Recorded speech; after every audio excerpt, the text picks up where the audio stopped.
The short document titled Natural Law, The Science of Justice, written by Lysander Spooner, first published back in 1882, is an extremely important document for society globally, and it's been overlooked for over 100 years.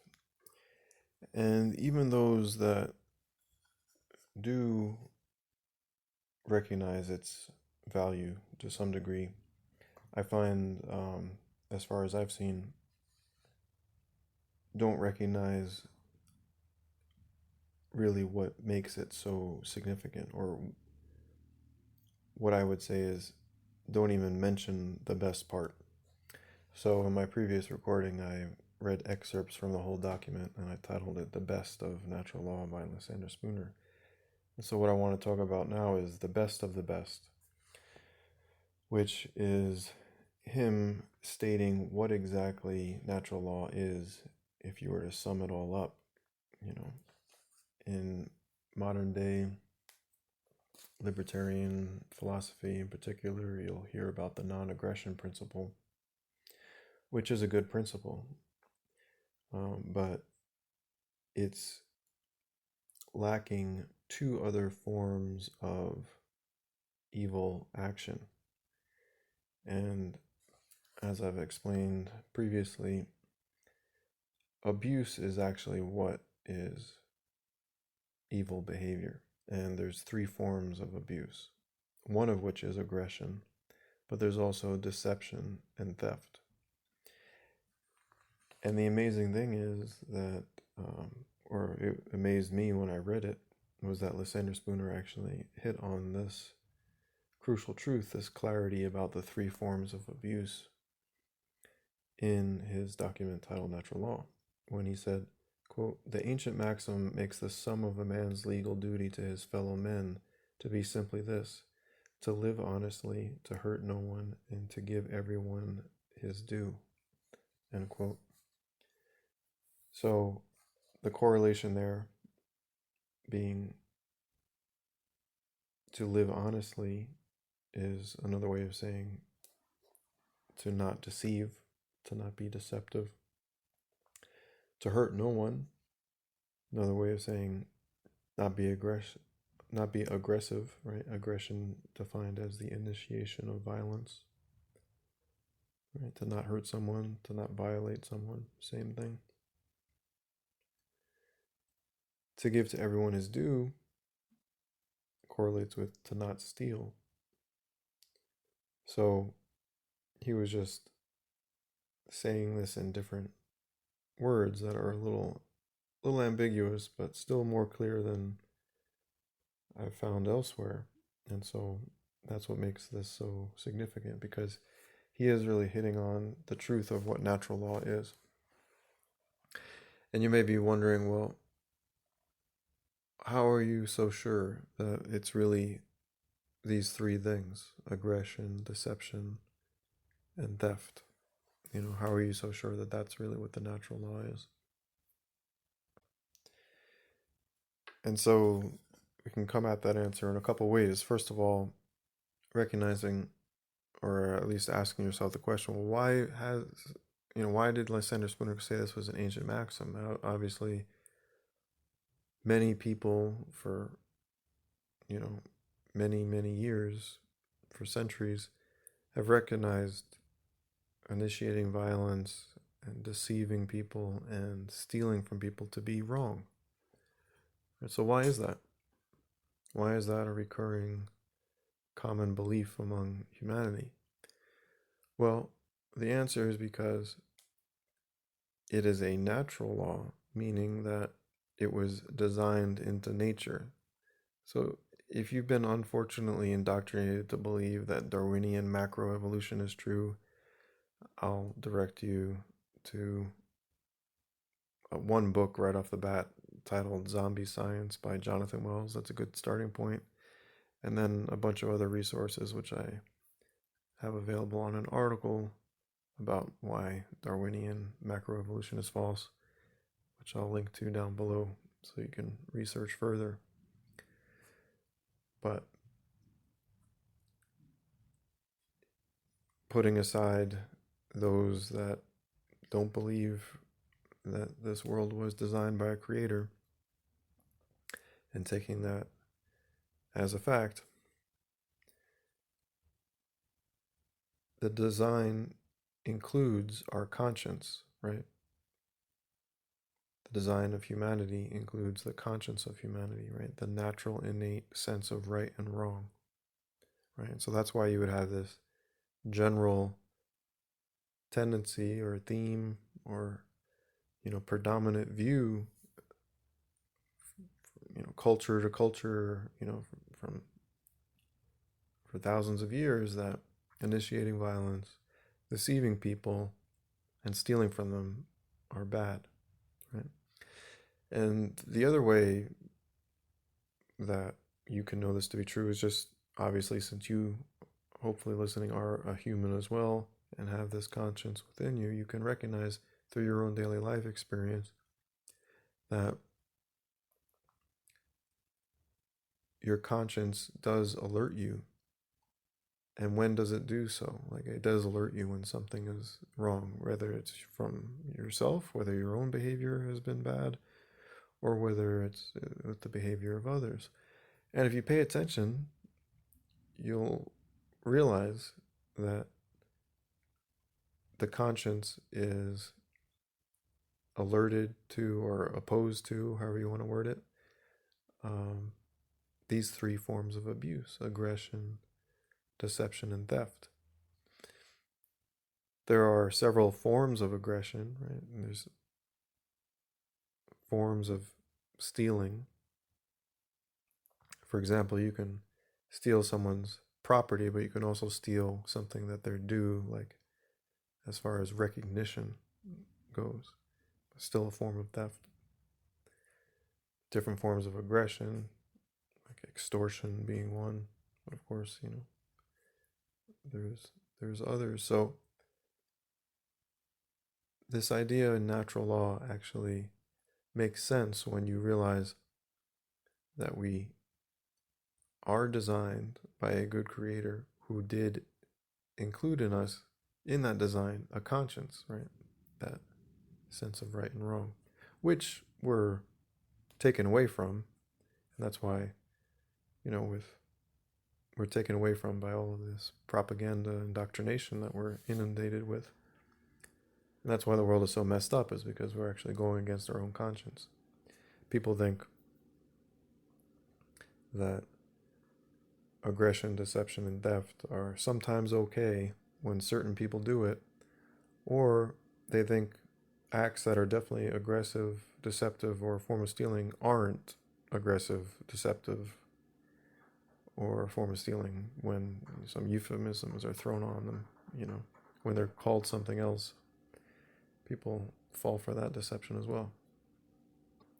So another reason why it makes sense to recognize that this is the true natural law is that what Jesus taught is the true, perfect moral law, is what he said are the greatest commandments, which are to love God, love others, and love yourself. And that is a law of comprehensive love, because those are the three main actors, you could say, in reality, that you can actually express befriending action, loving action towards others, other people and animals, sentient animals, yourself, and the divine. I would say the Holy Trinity: Heavenly Father, Holy Spirit, and the Son, Yeshua, the Messiah. So, comprehensive love, whether you believe in the Holy Trinity or not, you should be able to follow me as far as it was a teaching of comprehensive love as the perfect moral law. So the next thing to get is that the opposite of the verb version of love, which again is a befriending action, it's like to befriend someone, basically. Do something in a befriending way, to act like their friend. The opposite of that, the opposite of befriending, just just like you can find in a good thesaurus, the antonym is abuse. So the opposite of this love that Jesus commanded is abuse. So when Lysander Spooner is saying that the fundamental natural law is to not do these three things, he's correct, because they are the three main forms of abuse, or the only three forms of abuse. Aggression, theft, and theft are the three forms abuse comes in. So to say that the natural law is against aggression, deception, and theft is correct, because it's saying the natural law is against abuse, and that's correct because the natural law is to love, and abuse is the opposite of love. So that is the sequence of reasoning and understanding to get a clear picture, a clear view on what true natural law really is.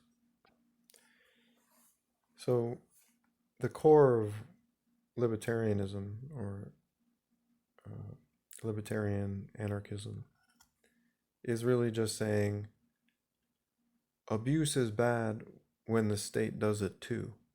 And that's really all it comes down to. I mean, it's kind of ridiculous that it's made out to be something so complicated and convoluted when it's not at all. I mean, there's a lot of things called anarchism that aren't. There's these so-called like anarcho-communist and whatnot. But they're basically just forms of socialism and communism that they're using the word libertarian or anarchism on, which are just inappropriate false labels. Anarchy just means right? It means no, and then archy, ruler. So it just means you're not being ruled over. You're not being abusively controlled. That's it. So it's just saying, hey, we don't think abuse is okay when the state does it. We don't think extortion is okay just because the state does it and calls it taxation. That's it. And that's correct, because abuse actually doesn't have any exceptions. Jesus didn't say, these are the greatest commandments unless there's an emergency, or unless someone says it's for safety, or unless someone declares it's for the greater good. No, this is the perfect moral law, meaning that it holds true in any possible scenario for all time. That's what makes it the perfect moral law. And that is the anchor, the foundation for a just society. And the reason why society globally has been an awful, terrible mess for centuries is because people keep thinking that there's exceptions. They keep either thinking that sometimes abuse is okay if it's, again, for safety or in an emergency or for the greater good, or they don't recognize abuse as abuse. Again, some people would say, oh, taxation isn't abuse, they'll then proceed to give a bunch of logical fallacies as to why it's not, even though it clearly is. It's just extortion by some people. Just because those people work for a certain organization doesn't make it not extortion, doesn't make it not abuse. So the key thing to get about natural law too is that it really is the perfect moral law, and that's because it was designed into us, into nature, into humanity by a perfectly good creator, and then taught by the perfect master teacher speaking God's truth, Jesus. And we can also, again, recognize in our own daily lives, if you pay attention to your own conscience and what strikes you as bad behavior, whether you commit it yourself or you observe it committed by someone else. Okay, so natural law is just a rewording of the greatest commandments of Jesus. Or you could say, natural law is the greatest commandments of Jesus. And as it's communicated by Lysander Spooner and other philosophers, when they are speaking against abuse, they're just rewording what Jesus said. They're just giving like the flip side, right? Focusing on the abuse, especially the aggression form of abuse, as a violation. But again, that is the same as the greatest commandments of Jesus, because the opposite of love is abuse. So once you understand that, you've gone a long way to understanding true morality. The other couple things that need clarifying are the ideas of self-ownership and property rights being fundamental to the libertarian or voluntarist view. The thing to understand there is just that those are just other expressions of the non-abuse principle, right? If you don't have self-ownership, well, then what's going on? Someone else is owning you, right? So that means you're a slave. And if you're a slave, you're being abused. So yes, self-ownership, but again, it's not a separate principle. It's still under the non-abuse principle. And then property rights. Firstly, we could say yes, because if someone is stealing your property, that's an abusive act. But the really key part of property rights, which is usually completely overlooked, is access to a fair share of land, water, and seed for the purposes of survival on this planet, and also for the purposes of freedom and independence and privacy, which is a fundamental necessity. We're human beings on this planet Earth. We need food. We need space to sleep at night, right? We need water. If you don't have that as a basic property right, well, then you're automatically going to be subject to having to earn money, serve others, just to live on the planet, right? So in order to not be in an abusive relationship or abused by others in the world, you need to have access to the natural resources which can support your independence from that abuse. Pretty straightforward, right? Be able to have some land, water, and seed is just a solution and truth that has just been repeatedly suppressed over and over. And I imagine that's because powers that be don't want people to focus on it as the solution, because it really is the solution. So the other key elements here of understanding natural law is that, yes, property rights are part of the non-abuse principle, as is self-ownership.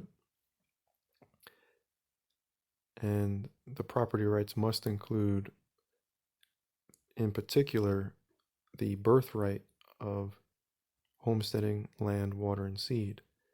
So that would be like a couple acres of land, enough water to, hydrate yourself and your family and water your vegetable garden and fruit orchard, right? And have privacy as well, right? And be free from disturbances of others around you, right? Have some space of your own, some autonomy, right? That would be in keeping with the non-abuse principle. So that's another key element of clarification that needs to be understood. So I hope you found at least some of this insightful. Thank you for listening. I just want to give an additional clarification or explanation of why the homesteading property rights really are in keeping with natural law, really are correct. And I think probably the best way to explain that is just to ask you to imagine that you're on a boat with a bunch of other people, like, like going on a vacation somewhere, going on a cruise, and say the boat gets lost at sea,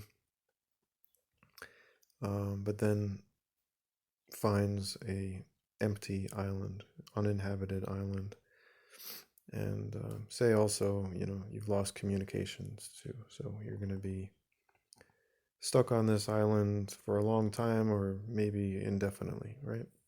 So everyone gets off the boat and they discover, oh, okay, there is some fresh water, there is some fruit trees, and looks like some sort of vegetable plants that are edible and so on. And so then what would be the moral way to handle the situation? Well, I think it's common sense to say, in keeping with common sense, to say that everyone on the boat, all these people, these vacationers, would see themselves as having an equal right to the fresh water and to the food, because those are needed for survival, right? If two or three of the people said, well, all these coconuts and all the fresh water is mine, and if you want access to it, you're going to have to be my worker or my slave, right? That would be abusive, right? That would be abusive control, because they're stealing what is actually the birthright of all of those people, right? It's a birthright because they're natural resources pre-existing in nature, not created by man, and they're needed for survival, right? And if someone is restricting your access to them, restricting access to your fair share, then they're abusively controlling you and exploiting you. You could even say enslaving you, right? So that is a violation of the greatest commandments. That's not loving to do that to others, right? That's abusive. It's the opposite of love. So we've been basically bamboozled into thinking that being born on the planet Earth is fundamentally different from that scenario of landing on an island, when on an ethical level, it's really not. We're all humans on the planet Earth. We all need food, water, air to breathe, and we need a space to sleep at night, right? All provided by nature, all pre-existing in nature.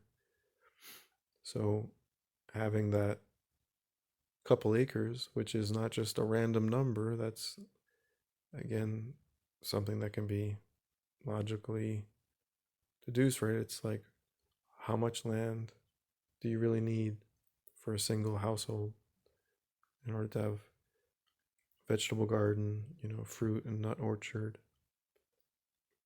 and also have privacy? Well, about a couple acres. So, any more than that, you'd actually be stealing from the birthright of others, right? You'd actually be doing something abusive if you're taking more than your fair share. So it would be abusive to take more than your fair share, and likewise, it's abusive to prevent others from having their fair share for free, tax-free, cost-free, as a birthright. So I hope that helps you understand the truth of that aspect of natural law. All right, thanks for listening.